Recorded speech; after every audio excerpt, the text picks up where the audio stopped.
This is By the Numbers, a podcast brought to you by the University of South Alabama's Mitchell College of Business. Welcome to By the Numbers. I'm Dionne Castor. I run the Marketing and Communications Department here at Mitchell College of Business. And today we have Ellen Madden, who is a senior instructor of accounting here at MCOB. And she is one of the most beloved teachers here at Mitchell College of Business. I hear from students all the time. Welcome. Welcome. It's so fun to meet y'all and do this. Yeah, it's wonderful. Well, and with me today is Shane Monagle, who is an MBA student here at Mitchell College of Business. Welcome, Shane. Welcome, Dean.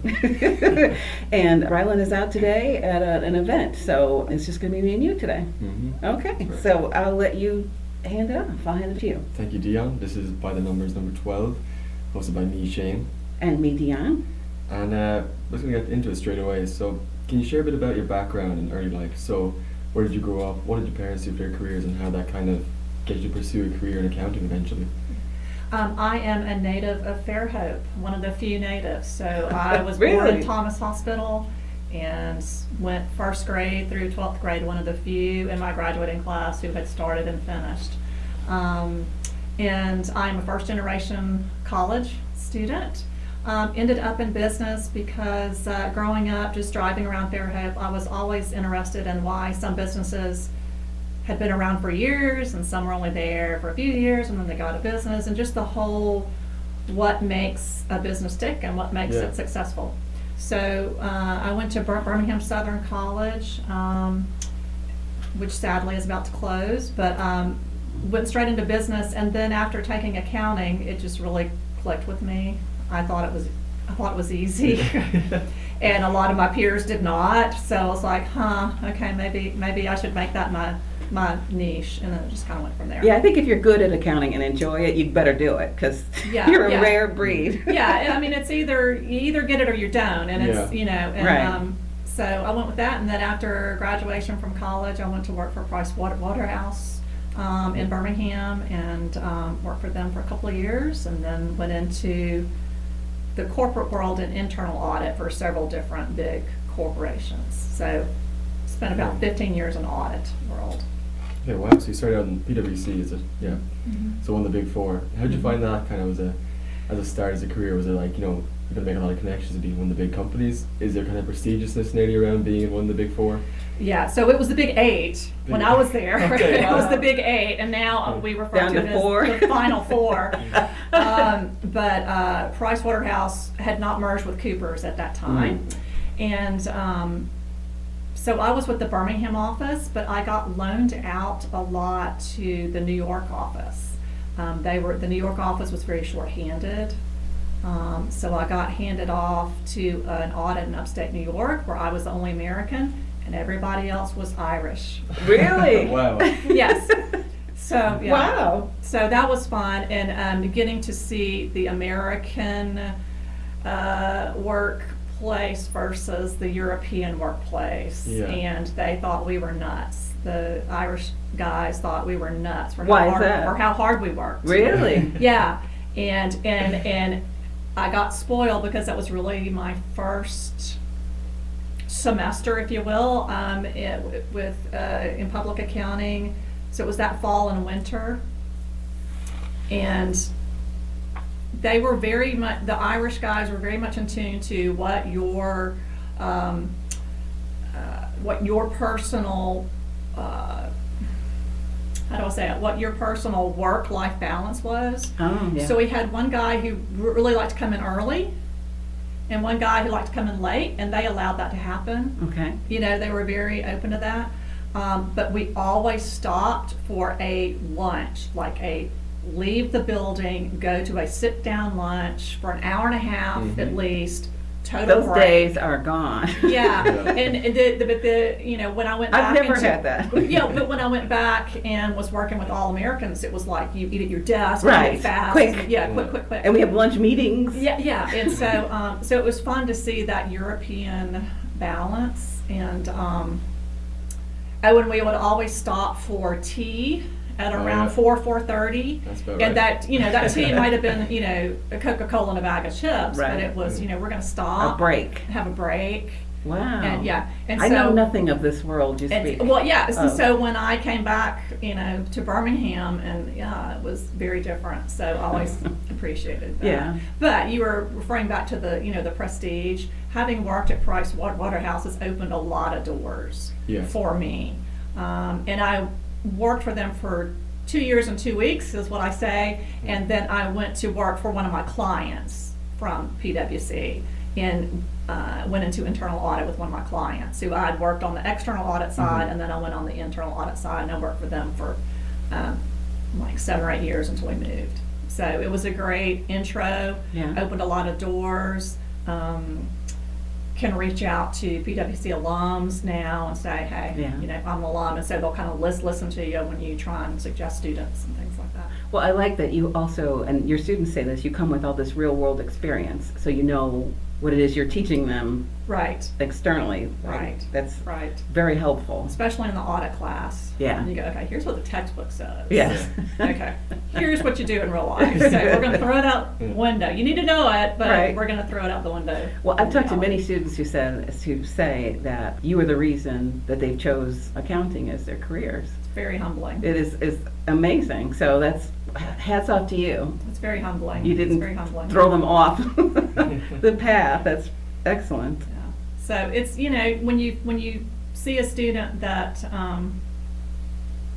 there are a lot of students who'll make an A on an exam, but then you see the student who just really gets it and understands why they're answering the problem the way they're answering, not just to get the correct answer, but they understand the process, and that's who I try and latch on to. It's like, okay, you get it. You get it. You understand it beyond just making a good grade. Mm-hmm. It really comes down to a great teacher for accounting. I find I did accounting for my high school for my electives, one of my special subjects. And really a fantastic teacher. Right. So the class was just so I think there was 9 out of 11 people, 9 got A's. That's super. Yeah. So she was, but it came down to the teacher because it was actually a second accounting class, not as successful because of a different teacher. So it really shows I find with accounting, when it clicks, but you need someone to show you how it's going to click. Right. Once you get to understand it, but some people they don't explain it. Obviously you do. That's you. So many good students coming through and actually following on with accounting, not being scared to do it as a career. I would love to give everybody all A's. It doesn't work out that way. Yeah. But it's like you said, once you get those foundational rules down, then you can kind of start teaching yourself. It's like logic then. Mm-hmm. Yeah, it is. So here's a framework, just apply the framework. Yeah. So, Well, as a creative person, accounting never I couldn't, I'm like, what does this mean? And I so appreciate that. And I tell my students who come in, eyes deer in the head, glazed, and I go,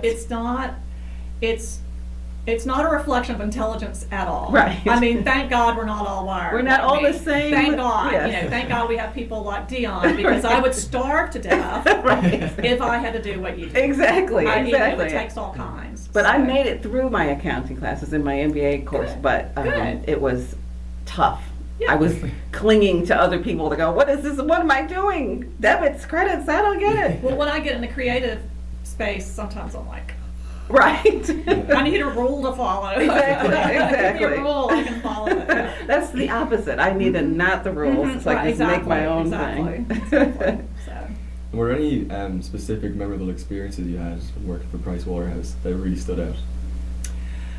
I was often loaned out to another office, so I didn't have a lot of consistency sometimes in the teams I was working with. So you had to learn how to adapt to that particular team leader's particular way they wanted to do things.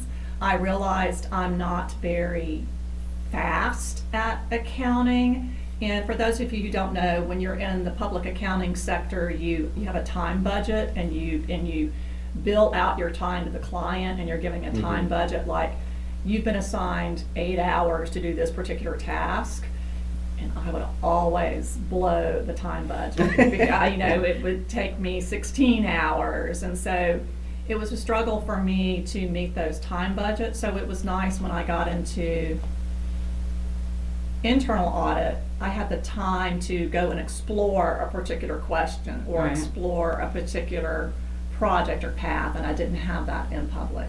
But in public, I learned how to deal with lots of different people, lots of different walks of life, and how to adapt to that situation. I'm not going to talk to the guy on the manufacturing plant floor that I would in the executive suite, Right. and how to adapt. Yeah. And Mhm. so I would say my soft skills were really honed in public accounting, Right. and just learning how to be professional, just learning how to go to work, Right. Yeah. how to travel, how to Adapt. as the low man on the totem pole. I was always tasked with the expense report, Oh. so I would always have to handle the rental car and handle the hotels and handle all the meal, and just experiences like that. Right. Practical. Practical experiences, Mhm. and but I did get to meet all walks of life, from the lowest person on the manufacturing floor to the executive suite, so that was nice. That's interesting. Mm-hmm. I didn't even know there was two different sides to the story and accounting. Mm-hmm. Yeah, I had a friend, my old roommate's actually auditing KPMG at the moment. Okay. I have a few that work in PwC now. Uh-huh. Where I worked last year was actually right beside the PwC office, which Okay. was very nice. Oh yeah. They do it well. Yeah, they do. They there's do. there's a lot of money to be had. Yeah. So here. Yeah. So And then coming back to Mobile after being in New York, what kind of change was that? And you started working with kind of smaller businesses and non-profit organizations. Was that kind of coming back from Fairhope, seeing these smaller businesses, wondering why they're closing? Were you trying to kind of help these businesses really? So I'm trying to trace my past. So I went PwSC at Birmingham, loaned out to the New York office, came back to Birmingham, and then stayed in the Birmingham area for about 8 or 9 years. Then went to Jackson, Mississippi with a more startup business. Mm-hmm. And then we worked our way back to Mobile in 2001. And so my work with not-for-profits was just from a community volunteer role. And then once I find out you're an accountant, then you're gonna get you're volunteered to be the treasurer, or Yeah. to do whatever that, because that's such a weakness that not-for-profits have. We call it voluntold. Voluntold. And so, my work with Mobile Opera or with Mobile Ballet Oh. was, I get to work with the creative types, and I appreciate that, Right. because I almost have a music minor. Most Really? people don't know that. No. Almost. What instrument? Voice. Really? Oh. So I really enjoyed, working with the artists. Right. But then you have to pull them back to reality, going, if you want to have this production company, you still have to make a profit. Yes, I know business. you're not For for profit, Right. but you still have to There's got to be some bring in balance. more than you spend. Right. And they don't want to hear that. They don't want to deal with that. They don't want to. And so it was a chance to kind of marry both worlds. But it came out of just, I wanted to contribute back to the community, and then they find out, oh, you have accounting skills, so yeah. Yeah. Yeah. That's fine. And even though a lot of times I'll balk and go, I don't want to do that, I want to do something different. No. Right. Yeah. But we're a track team. We like our own kind of council. Yeah. And every year we picked a treasurer. It was always who's doing financial maths and actuary. Exactly. And every year, and they don't want to do it, but you're the best for it. So Yeah, that's yeah, it. It's there you. go. 'Cause Is it you nobody every else, time? Nobody else can do it. So, Exactly, yeah. They don't want anybody else to do it. That's what it is. Right. But for the smaller businesses, how would you find that compared? I know, like you said, the audits must be a lot more personal. Did you ever kind of feel like attacked when you're going after any key issues? Well, so when I came back to Birmingham at PwC, I was in what we call the small business department. Okay. So we did a lot of small business audits, and small businesses can be a mess. They're just a mess. Mm-hmm. Yeah. And because they're flying by the seat of their they're pants. flying by literally. the seat of their pants. They don't have any documentation. They don't have much structure. Right. Blah, blah, blah. So you were asking what was one experience that stood out. Okay, so I'm still with PW. We're back in Birmingham. We're working with a client who is a trucking business, and they're buying a smaller trucking business. Okay, so they're trying to buy up their competitors. Small. And one of the businesses they're buying up is located in Talladega. So we drive out there, and we're gonna take an inventory of all their assets. So they have some trucks, they have some trucking supply, so we can get a value for the purchase of the business. Okay. You see, that's the plan. That's the plan, and and me and my senior, his name was Joel. I remember Joel. We hop in the car, we drive out there. We're thinking, okay, we're going to be here for the day. And we walk in, and this is before the days of spreadsheets. We didn't even have cell phones or anything like that. And Joel says, "Can I see your inventory ledger?" And the guy just looks at us and goes. Freezes. And then he goes, your listing of all your inventory and assets. And I know y'all can't see this on the podcast, but he just points to his head and he goes, "It's all up here." Right. What do you want to know? An accountant's nightmare. And so Joel very politely goes, "Is there a phone that I could borrow?" So we go back to the office and we call Birmingham. This is not going to work like we envisioned because they're not even paper records to show what assets or inventory they own. And so we spent the rest of the day trying to figure out how are we going to do this? How are we going to come up with a value of all this inventory? Mm-hmm. And we organized it on like all these metal shelves. We went and took photographs on a Polaroid camera. And would take those photographs to. Who knew this was part of your job description? And we took the photographs to the local Napa auto parts store and said, "What is this? What is the value on this?" And of course, it took months to get all that together. But that was in contrast to, one of my clients was also a Fortune 200. Corporation, and you show up and you go, "Give me your inventory ledger. Here's and everything just ticked and tied, and it was all sophisticated, and they had all the systems." So that's learning how to swing between the two worlds. But I will never forget the look on, I can't remember Joel's last name, but Joel's face when the guy points to his head and says, "It's all up here," and Joel just went, "Is there a phone I can use?" Yeah. So seems like they needed someone on staff to do that as a job. For example, maybe an accountant. It was just the guy that ran his trucks, So. Wow. Well, at least that's a story you can teach your students. These are all here's the rainbow of things you're going to encounter. Yeah, what not to do if you start up your own truck. Right. Exactly. Right. At least have an Excel spreadsheet. Right. Well, interesting. Yeah, I always wondered then how do these companies kind of get in touch with PwC or PW to get their consultancy?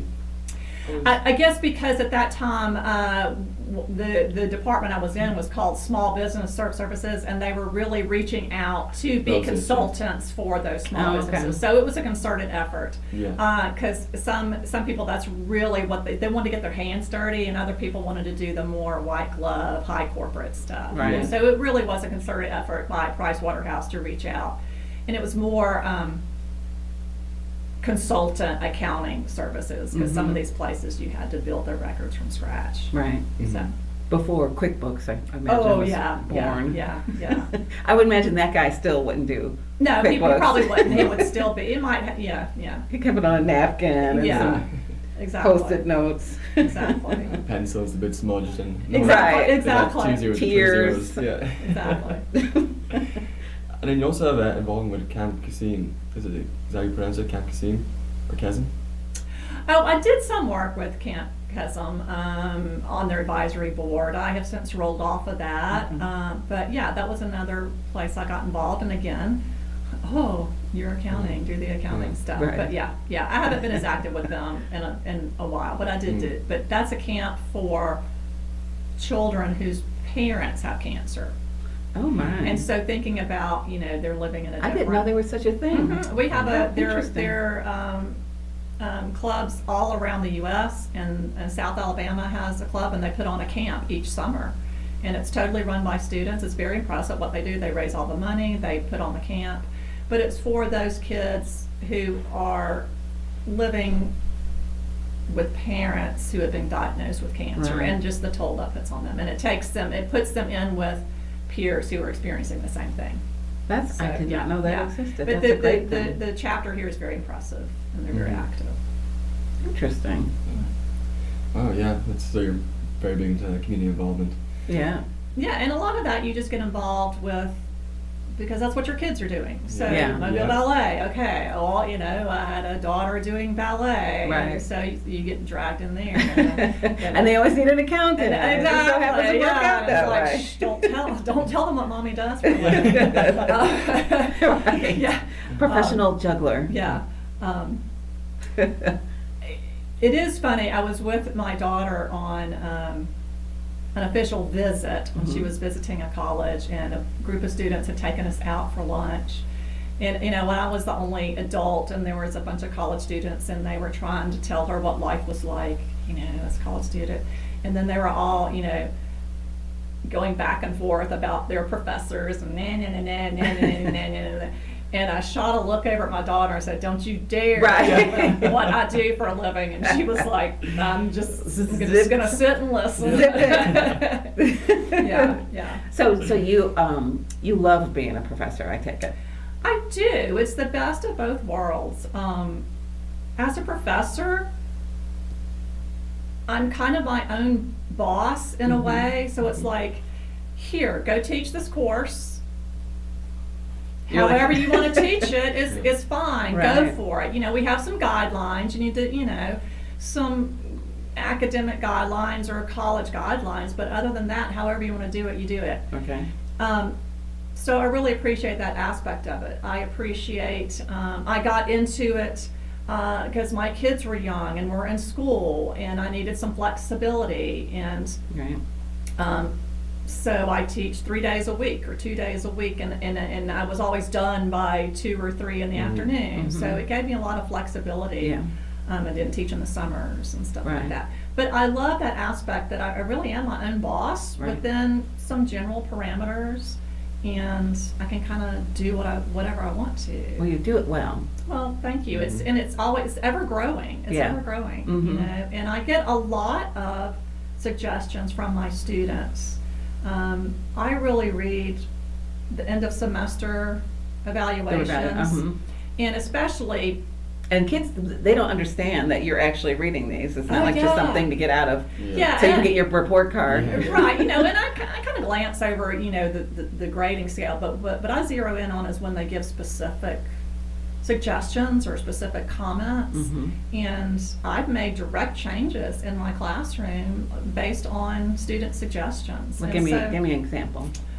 one was having, my students probably hate this now, but having a comprehensive problem assigned, like towards the end of the semester, so you can kind of see how everything came Oh. together. So The culmination. the of culmination, everything you can you learned. get through the whole process from beginning to end? So Okay. that was a direct suggestion. To some, I'm assuming, is a nightmare. Exactly, but it was Those like, non-A students, for example, are yeah. dreading it. Yeah. But they get through it. And even if you don't do well in the class, you at least experienced it and you know what these terms are the next time you experience them. Yeah, it really is a language class. Yes, yeah. Yeah, I've read that. Accounting is the language of business. Accounting is a language of business. So my goal at the end of principles of Accounting 211 is for my students to be able to have a simple conversation in accounting. Right. So if you're a marketing student, for example, Mhm. you'll still know. You'll know what an asset What is. an asset is and- What stockholders' equity is. Right. You know, what goes on a balance sheet. You know, what it's telling you. You know, so it's not, Right. you're not the deer in the headlights. You at least go, okay. I know what they're talking about. Yeah, a when they- little bit. Yeah. I've seen that before. Yeah, Yeah. right. And how's your practical training from practical work from being an actual auditor and accountant translate into the classroom? I think it translates in some topics better than others. Yeah. So when I teach inventory, you know, I worked for a corporation that had a lot of different manufacturing facilities. Mhm. So talking about inventory and how we handled inventory on the corporate side and bring those examples into the classroom. I see it in teaching about fixed assets. So as a manufacturer, we have lots of big pieces of machinery and fixed assets, and whole departments, that's all they did was account for fixed assets. Accounts receivable, working with clients who had to deal with bad debt when your customers don't pay you. You have these receivables out there and your customers don't pay you. So how do you handle that? And having direct experience with helping clients deal with that.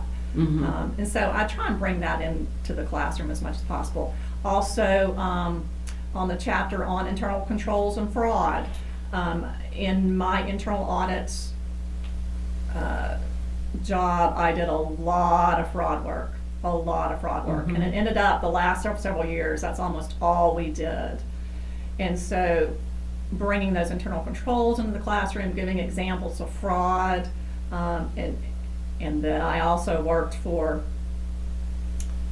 one point I worked for SkyTel in Jackson, Mississippi, which was bought out by WorldCom, and WorldCom, we were bought out by WorldCom right after I left, and then the bankruptcy of WorldCom due to fraud happened shortly thereafter, and the fraud was found by a friend of mine. Wow. You know, so bringing that into the classroom. Yeah. So, yeah. There's a young lady who graduated last spring who's now gone on to work for the IRS in fraud. She said she did that because of your class. What class was that? That's Ashley Way. Ashley, yes. And I had her for principles 1 and 2, but then I think she probably also took forensics accounting. Forensics accounting, with that's Dr. what Baldwin. Okay, and then she's like, you encouraged her though to keep going. One of my favorite students was talking about her to another student yesterday. So yeah. And she's getting her MAC, or is she done with MAC? She's done with her MAC, and she's working for the IRS as an agent. That's awesome. And I tease her as a gun-toting agent, and she says, yeah. Really? Really? Uh-huh. How interesting. But you know, the field of accounting can go in so many different directions that people don't. I as a non-accountant don't even understand all the different ways. Right. So talk about the different careers you can go into with an accounting degree. So I'll always throw this out to my students on the first day. I am a CPA. Okay, and I have those letters after my name, and everybody goes, "Oh, taxes." Okay, I've never done a tax return in my life. Okay, right. I have a CPA that I hire who does our tax returns. My husband owns his own business, so it's complicated. Right. And I happily write that check every year. Really? Yes. That seems so weird to me. I have no problem. How much do I owe you, Kathy? Okay, Right. Here we go. You solve all those problems. She keeps me out of jail because I know enough to be dangerous. Okay. But so you have the traditional public accounting where you have tax services, audit services, consulting services now, small business services, and they're now even getting into wealth management. So people say, well, what can you do with accounting major? I say anything you want to. Anything you want to. Yeah. You know. We have a student, he was a track athlete here, a pole vaulter here, went to work for one of the movie houses out in Hollywood as a cost accountant. Wow. You know, we have students who are working for sports franchises. You know, so any business, any entity needs an accounting, whether it's charity, not-for-profit, hospitals, universities. You know, there's a whole internal audit department here at the university, and one of their main things is NCAA compliance. Yeah. Right. Okay, it's not even dealing with, you know, financial accounting at all. So interesting. Yeah, and hospitals and construction company and trucking companies. You know, so everybody needs some sort of accounting service, and so you can do whatever you want to with. And one of my favorite stories, I tell my students this. I had a friend of mine in college who was an accounting major. He loved baseball, you know, fanatic. Not an athlete at all. Could not play the game at all, you know, but loved baseball. So he did an internship with the Birmingham Barons, which was a minor league team in Birmingham, in their accounting department, and eventually went to work for them as like their assistant controller. So when they won their pennant and got their championship ring, everybody in the organization got their ring. Yeah. So he has, you know, championship ring. He's married his baseball with his accounting degree. That's awesome, and it's not an athlete So- whatsoever. Yeah, That's so great. you can go into academics, you can go into governmental accounting. There's a whole world of governmental accounting. I have some students doing internships with the Department of Revenue. FBI hires more accountants than anybody Yeah. because you follow the money. Yes. That's how you find them. Right. So you can do anything you want to, and you don't And have it's to a do very taxes. lucrative career. Yeah. Very lucrative. I mean, I see they're paying interns like $20 an hour. Oh, more than that. And, Right. and sometimes I'm Right. tempted to call I'm them like, and go, can I do go this?" intern for you? I do a really good job. Exactly. Yeah. Yes. And so your starting salary is strong, and then your potential is unlimited. It's unlimited. It's unlimited. Interested. And Margaret is going to work for Deloitte. Going to work for Deloitte, and she has talked about working for Deloitte ever since she was in my class of principles of accounting. Well, you said you introduced her. She said you introduced her to the Big 4, and she picked one of the 4, Yeah. and that's the one that she went after. And that's she- excellent. she got it, She got so. She's going to graduate in a week with In a her week. Master's of Accounting, And she's going to the Denver office. and she's going to Denver. And she's so excited. But she's one of those students that she said she got it. Like everything worked. Oh, yeah, she did. But she had no interest in accounting and wasn't even really good at math in school. She said, but But it's not math. it's not math. You use math, but it's not math. Right. It's a different side of your brain that she said it's like putting together a puzzle, and you got all the pieces, and you got to figure out how that puzzle is going to go together. It's very Exactly. interesting. Exactly. Yeah. Yeah. Interesting. Yeah, because I actually went down to do my taxes on the last day, of course. And I went down and The very last day. And Margaret- Vida? At Vida, uh-huh. Yeah. Yeah, Margaret was there. I think she was leading it, and then another guy in my class, Garrett, he was there front desk as well. I was thinking, how many people are doing accounting here? Like, I think 4 people from my class were actually working it, Right. which is great. Yeah. Yeah, that's a great service, and it counts as an internship for us. Right. And I was in charge of the internships this semester, so we had 6 interns in that VITA program, and what they learned was incredible. Yes. I mean, it's just And, it's and, real and, world. and only a tiny bit of it Right. related to tax accounting. Right. You know, it was customers walking in off the street that you've never met, and they're dumping their box of receipts, and you have to do the return right there. In where the they're looking over classroom. your shoulder. Yeah. Right. And I was like, oh, I don't think I could do that. But they knocked it out of the park this year. They We beat our did. record Yeah. They from did. last year. They did. So, I challenged them to beat the record, and I give them T-shirts, and they beat the record. I give T-shirts and printed mugs, so they're happy about that. Good. Yeah. Yeah, we had a good group this year. Yeah, world's best accountant. Is Right. Exactly. Future. Exactly.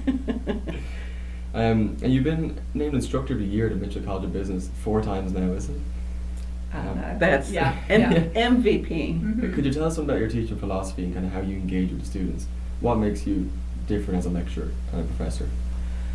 I really try and engage with the student if they'll allow me. I mean, some don't. You know, they just Right. want to come to class, and that's fine. I respect that. But I try and learn a little bit about each of my students. I used to pride myself on knowing everybody's name, and as I've been around for so long, I remember everybody's face. Mm-hmm. I'm always going to remember your face. I'm probably not going to remember your name, but it's not personal. Well, you It's- meet how many new students Yes, every year? You know, every semester. It's, you know, it used to be a couple hundred, but you know, so I just try and meet them where they are and realize they're 20 years old Mhm. and there's a lot going on. And yes, accounting is important, but it's just one aspect. Yeah. And I just really enjoy watching their energy. It's nice to see some energy coming back after the pandemic. Yeah. Yeah, that took the air out of a lot of. It really did, and I'm finally Sales. seeing students who didn't spend high school behind a computer. Right, So at home. I'm seeing those social skills come back. Okay, that's good. But I just enjoy being around young people and just learning from them and opening their eyes to the possibilities. Like, here's what you can do with accounting, or here's what you can do with supply chain, or, you know, Right. you've got to find what makes you happy. What makes you tick? So you started at MCOB in what year? Full-time fall of 2007. I had been an adjunct before that, and then was able to get my foot in the door for full time. So, and I was also had been an adjunct at the University of Mobile. Okay. So how have the students changed from then to now? I'm quite sure you're going to say cell phones has got something to do with it, or just the technology that they have that we didn't have in 2007. Or even like natural Excel proficiency. Is there any more of that? Yeah. I don't know that there's been a huge change. I mean, yes, the technology has come into play, but they're still 20-year-old kids. Right. True. They're still 20-year-old kids. They still don't know what they want to do. They're still trying to find themselves. Mm-hmm. The pandemic has had an effect, I think, on social skills. One thing I have noticed, speaking about the phones, is that when I first started teaching, when I walked into the classroom before class started, there was this chatter. People were, talking to each other and blah, blah, Having conversations with humans. And now right. when I walk in, it's silent. On their phones. And everybody's just staring down at the phone. Yeah. And I'm as guilty of that as they are. But yeah, I have seen that Yeah. change. Yeah. Mm-hmm. I just see it with the students that I work with. I mean, we were talking yesterday. I'm like, I send out emails. I got stuff on the screens all over I do everything, and they're like, "Oh, is there a podcast?" Really, like, if you'd send it to us on Instagram, we would know it. Like, okay, I got to meet you where you are. Got it. Yeah, and Yeah. It's amazing. It's amazing. Things have changed. One thing I've seen in working with the interns this semester is how they talk about how they were challenged in their internships to have to pick up a phone Right. and call somebody, call a stranger Yes. they've never met and ask them a question, Mhm. or talk to somebody face to face, and Yeah. what a challenge that was. And now they're like, it's really not that bad. It's not that hard. Once you do it, it's okay. Right. Yeah. So watching that confidence in their social interpersonal skills. Mm-hmm. Has changed. Yeah. Mm-hmm. It's interesting because you want to have some social skills. You want to make the most out of working, especially when the big four. Like you need a Right. network. It's Yeah. so important. Opens so Well, many doors. You were going back to, I graduated from a liberal arts school, and I'm a huge fan of the liberal arts. So I actually have a Bachelor of Arts, not a Bachelor of Science. Wow. Okay. Well, welcome to Yeah, my I club. know. So at graduation, I was the only accounting major sitting on the other side Right. of the auditorium. And I will say, we took the bare minimum of accounting classes Mhm. because it was a liberal arts school. Right.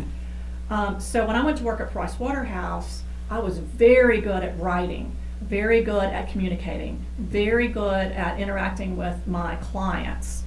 Technical side, I was kind of weak on. Mm-hmm. But the PW folks were like, I can teach you that. Right. I can teach you the technical part. Right. We can enhance that. I can't teach you writing and talking to strangers and all that. You The have soft the soft skills. skills. Right, exactly. We can. Don't worry about that. We can build the Mm-hmm. technical skills back up. So. That's interesting. Mhm. Back to Margaret, who's going to work for Deloitte. They're going to send her to Deloitte University Oh yeah. next. Yeah. So she's not even out of school yet. She's going to Yeah. go leave Yeah, school. we and all go went back to to staff school for like 3 weeks. Yeah. Yeah, to learn the Deloitte way. Their way, or right. learn the PW way, or Mhm. learn the. Interesting. Yeah. Yeah, in Ireland, if you're going for those positions for the big four anyway, they have all those psychoanalysis exams before you even get to an interview stage. Wow. So if your personality doesn't fit, they won't even look at your grades, and then they look at the grades, and Huh. then they might offer you an interview, and then That's it goes an on. interesting Wow. way to do it. When I was, Wow. because when I finished college, I was looking at a few of those positions, and I think the exam itself, and you do an exam as well in English, maths, quantitative analysis, and I think graphs, something else. It takes about 2 hours alone, just an exam, just to get to the next stage. To the Just to next get to the level. interview stage, yeah. But they're so personality focused now because they know they can teach you, and they want to Yeah. see. Yeah. They see your grade. They don't really care what you actually studied, as long as you did a decent grade. So they can. So do you think it's better or worse than what we do here? I think it's pretty good because it's pretty. You'll know if smart. you're a good fit. Well, it's more like they see what grade you get, so they know, okay, this person can learn. Right. Right. They got this personality, so they got the person we want. Might not know their stuff yet, but we can teach them. And then Right. that graduate program could be 2 years. So by the time you're done, you're fully ready and trained by that company. By them, yeah. I kind of like that way. Me I too. like that European way. Personality tests, though, they're so, you don't even, what are you getting at? It's like, I like the door open. I don't like the door open. I like the door when it's not open. They ask the same question 4 times in 4 different ways. I don't know what it is they're getting at, but I guess they know what they're doing. Yeah. One of my interns, I was just reading his paper this morning, was talking about I guess it's personality tests I took in Mr. Hunt's class. Oh. And kind of figuring out what their personality is. And I can't remember what his letters were. Right.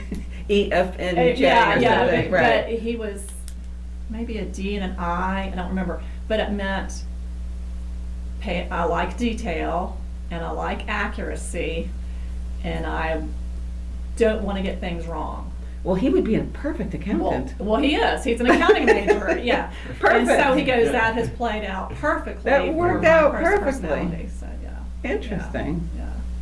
It seems to be the way they're going. Like, even in that interview process, they do 10 minutes with they don't talk about anything to do with work. They want to know just about personality. I think that's kind of a really great idea. Yeah. It seems what they're doing with the younger. I think we should do that more here in America. I think that because you'd have a lot less turnover because the person goes, well, I don't even fit in here. I know how to do this, but I don't. I like to be in my office with the lights off and the door closed. And they'll put you in teams with people with similar results. That's the way they do it. That's a great idea. Yeah, it's smart. Let's work on that. Let's implement that here. Okay. Me and you. It's a plan. That's right.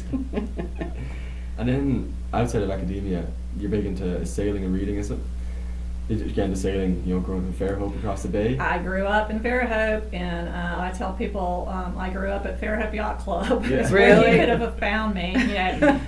From about age 7 or 8, I had my own skiff, and I had my own little sailboat, and as long as I was home before dark, I was all over that bay. I was all over that bay. Unsupervised. That's amazing. My parents gave me parameters. Don't go past this point or that point. And then as I got older, I could explore. And then by the time I was a teenager, it was let's Miami. And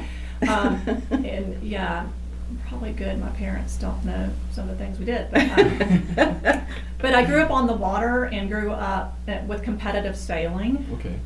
And so there's an organization called the Gulf Yachting Association, and it's a series of clubs up and down the Gulf Coast.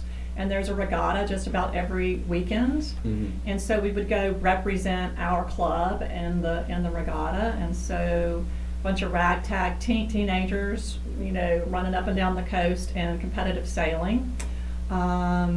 Did some as an adult. When I moved to Birmingham, was a member of Birmingham Sail Club. That's where I met my husband. We met through sailing. We'll get divorced through sailing probably.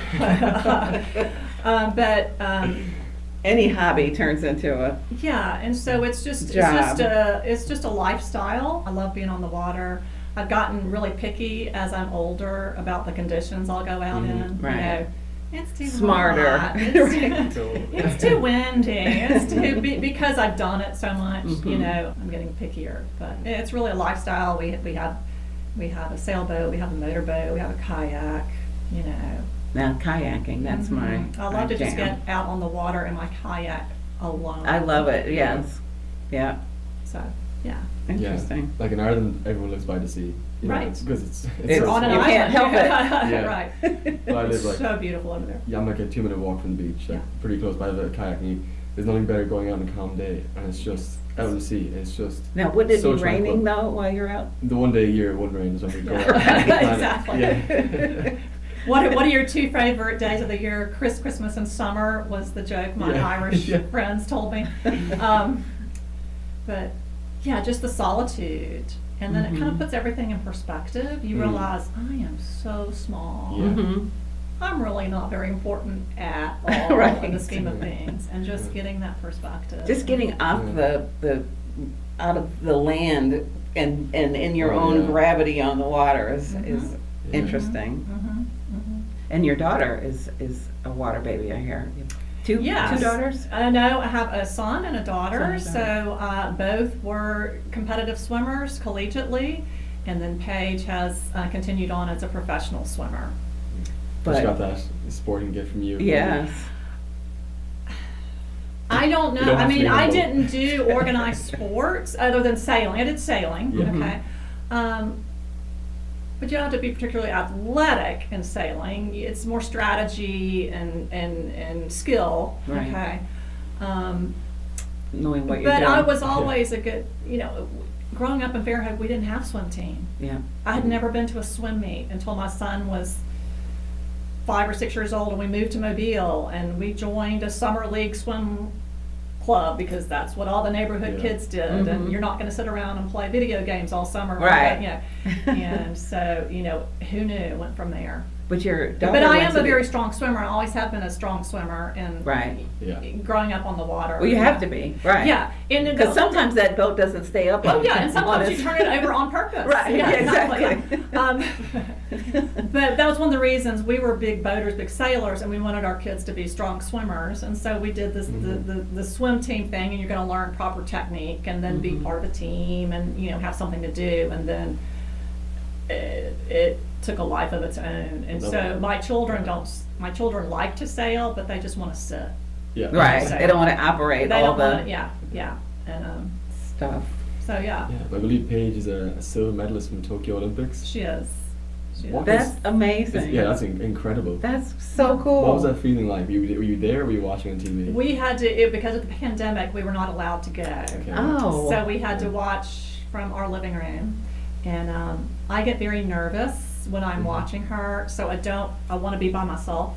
Mm-hmm. So even if we're in a large natatorium, oftentimes I will, especially at finals, I will remove myself and go watch up in a quiet corner Right. where nobody can see me, because Because you're like sweating. I 'cause don't, right and I along don't with like them. people watching me watch. Does that make sense? Yes.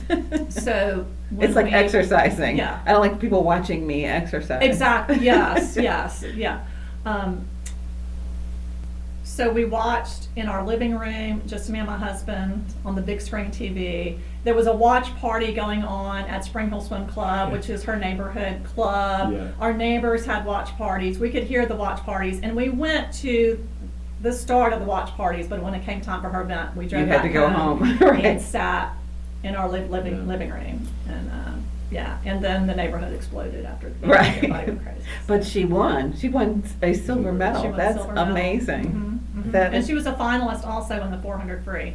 Yes. So she did an individual event and then the relay. It's incredible. Mhm. What kind of sacrifice was that like?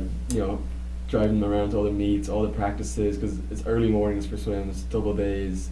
Yeah, they do doubles most days. So typical day for both of them in high school would be practice was 5:30 to 7 every day, and then they'd go to school, and then they'd go back for a second session from like 4 to 7. So there would be some weight training in there too, some dry land, and then swim. They got Wednesday mornings off. So Wednesday was just a single, Right. but they even went on Saturday mornings. That's got to be hard on your hair, though. Oh, That's you can have a whole week's conversation with my daughter about the hair thing. Right. Yes, absolutely. Like chlorine. Absolutely. I was a lifeguard in high school and college, and I can't imagine being in the pool that long. It's Yeah, crazy. and they get a thing called cap hair from wearing the cap. It really chops the back of their Oh. hair, and that takes years to grow out. Really? But, oh yeah, you can have a whole conversation. Oh my goodness. My son, early on, he refused to wear a swim cap. So he would have that bleached, white, Right. blonde, chlorine, almost green hair. He stood out in the crowd, but then his sister started making fun of him. So he started wearing a cap, and it got a little bit better, but it was still always a very white blonde. So are either one of them accountants? No, Really? no. So my son is a corporate lawyer. He works in Jacksonville, Florida. So he swam collegiately in Tuscaloosa at Alabama. Mhm. And then Paige majored in kinesiology. Mhm. and wants to go to PA school eventually. So my husband is a physician, I'm an accountant, we got a lawyer. Right. He's the first lawyer in the family, and PA. She wants to do the medicine part of sports. Yeah. Okay, yeah. People always ask, oh, is she going to coach? No, I don't think so at all. It's a very well-rounded family in case anything goes wrong. Yeah, Exactly. We It just is. needed an IT person, someone that's computer savvy. You'd have all the bases covered. My husband is an engineer for undergraduate. Okay, well then so you got yeah, that covered. Oh, there we go. Lawyer and engineer. Yeah. Interesting. So if you were going to talk to a high school student right now who was trying to figure out what they want to do, and they were thinking maybe accounting, what would your advice be to them? Come into the Mitchell College of Business, start taking your core classes, and we have them set up so in those, if you'll notice, your 200 level core, you're trying on all kinds of different hats. Right. You're trying on marketing, you're trying on finance, you're trying on accounting. See what clicks for you. And we have 2 semesters of accounting that everybody has to take, financial accounting and managerial accounting. Come in, try it. If it clicks with you, let's sit down and have a discussion, because you can do anything you want with an accounting degree. Yeah. You can do anything you want, and come talk to me about that. Going, I don't want to do a tax return. Fine, I've never done one. Right. I want to be an entrepreneur. Mm-hmm. Okay, so many entrepreneurs, so many small business owners don't have that business background. They're business owners, they don't have the business background. Right. So, and it would be great to have the business background. yes, it makes it so much more easier. Right. Mhm. So I came across a former student who graduated in accounting, went to work for one of the local CPA firms as a CPA, and worked there for 3 or 4 years, but wanted to have his own business. So he bought a Service Master franchise, Oh. and he goes, the business side of it's Yeah. easy. Now, Right. that's Yeah. the easy part for me, and a lot of franchisees struggle with that. Right. And he goes, that's the easy part. Yes. It's managing people that's hard. Right. What about other people that are majoring in something else here that want to minor? Can you minor in accounting? Yes, you can here? minor in accounting. And how would that help them? Like if I'm a nursing student or an engineering student or... A lot of your engineers end up in the business end of it. So you start off doing hands-on engineering, and then you eventually work into management. Right. So it would be really just helpful if having you had that. just be able to talk the talk a Yes. little bit. Being able to have a simple conversation in accounting when you get to that management position. And to me, it's another box checked. It gets you in another door. It's another Absolutely. ticket to get into another ride that you didn't have if you don't have all those things in your toolbox. I'm using a lot of things to say. Yes, I think yes. it's more is better. Yeah. More yeah. information, more education is better. So, do an accounting minor, do a finance minor, do a, there's a lot of overlap in finance and accounting. It's kind of hard to separate the two. So just come explore and find out what hat fits best for you. Right. Exactly. Yeah, that sounds great. I think that's everything covered now for accounting as far as we know for Yes. 1 hour anyway. It's been so fun Well, having good. this conversation. Yes, and we just want people to get to know you. Exactly. You're more than just a teacher. You have all this experience, and I think podcasting is a really great vehicle to show people your other side. Right. Right. I don't just live in MCOB. Right. I have an outside Right. life. Yeah, Exactly. yeah. You can also get an insight into what accounting is actually like. You're not just behind the desk reading, your numbers. Right. You're Right. in the Right. trucking business, taking pictures and going straight to the Right, hardware store. right. You can get your hands really dirty. Feel Yeah, it. you could. Exactly. Well, I suppose we can wrap it up there. So that's everything from me, Shane. And me, Dionne, And that's By the Numbers number 12. Thank you for listening, and we'll see you next time. thank you for coming. Bye-bye. Thank you for listening to By the Numbers, brought to you by the Mitchell College of Business. Stay tuned. There'll be a new episode coming soon.